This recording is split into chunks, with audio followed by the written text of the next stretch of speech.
Do you really wanna love me forever? I just want a quickie. Holla, holla, holla, holla. Hey, now what that sound there? It's the Military Report with your Rick Tillman and retired Sergeant Major Lenny Augustine on KLAY 1180 AM, Tacoma's conversation station. All right, we have on the line our final guest, Eric Maddox. Are you there? How are you? Eric, how are you, man? We got a few minutes before the show hits closure, man, but I wanted to talk with you before we go. And I also want to give Leslie a few more minutes to talk about this campaign that she's working on.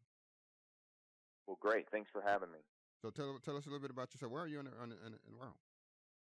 I'm currently in Sapulpa, Oklahoma. That's my hometown. Okay. I met Leslie a couple of years ago. My background, I did 10 years active duty Army. I was an interrogator.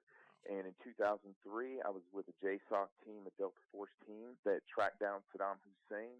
Okay. I wrote a book about that, and I was out telling my story. What's the name of your book? What's the name of your book? My book is Mission Blacklist #1. Get it. Mission Blacklist #1. That might be a phenomenal book. I'm going to get that book. So how had the War Spirit make a difference in your life? Well, I met Leslie, and she said, "Hey, I've got this board game for individuals that return from deployments, service members." And I agreed to take it, and I never planned on using it. She kept hitting me up, and I just didn't want to check it out. Leslie And can be eventually, like I made that promise, and I checked it out, and it was amazing. I'm not kidding. I don't think that most psychiatrists, doctors understand what service members go through when they get back. And I called her, and I said, "This is incredible. I can't believe," and I sat down with my wife, and I said, "We're going to play this game. Give me 20 minutes. It's probably stupid." And we kept going and going, and my wife... Did you fall in love again? No, but my wife realized that we had some stuff I needed to unpack, right? Okay. I'd done 8 deployments, and there is just every service member needs to deal with their deployment. So what would you tell our listening audience about, the greatest impact on you about this game?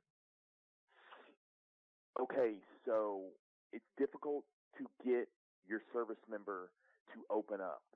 And they want to open up, but they want to open up with somebody who truly cares. And the individual before you was talking about listening. Right. I'm telling you, as an interrogator, there's a difference between listening and listening with empathy. And this game pushes these questions toward an empathy-based conversation. And if you can show and demonstrate true empathy with your service member who's returned from their deployment, you're going to get them to open up. And the biggest mistake I think people can make is say, "Hey, tell me about this," and then they give an answer or they start talking. You go, I know this is probably difficult. You don't want to talk about it. And then you change the subject. Actually, they do want to talk about it. They just want to talk about it with somebody who cares, really cares. And I thought this game kept that on track of an empathy-based conversation. I absolutely loved it. And I told her, I said, "Anything I can do," I said, "You have no idea. We're touching the tip of the iceberg. There are hundreds of thousands of families that have got to use this because we got a problem moving down the line with these service members, and this can help." Eric, thanks for your time. I appreciate you sending a message out there. It's a phenomenal message. Listening with empathy. Take that away. That's a takeaway. Listening with, I'm starting to sound like I'm still in the military. Listening with empathy. Eric, thank you. Thank you. And stay in contact, man. Stay in contact because we appreciate your stories. Love what you guys are doing. Good job. Good job, Leslie. Thank you so much, Eric. The Military Report is #1 when it comes to veteran-related topics, exclusively on KLAY 1180, Tacoma's conversation station.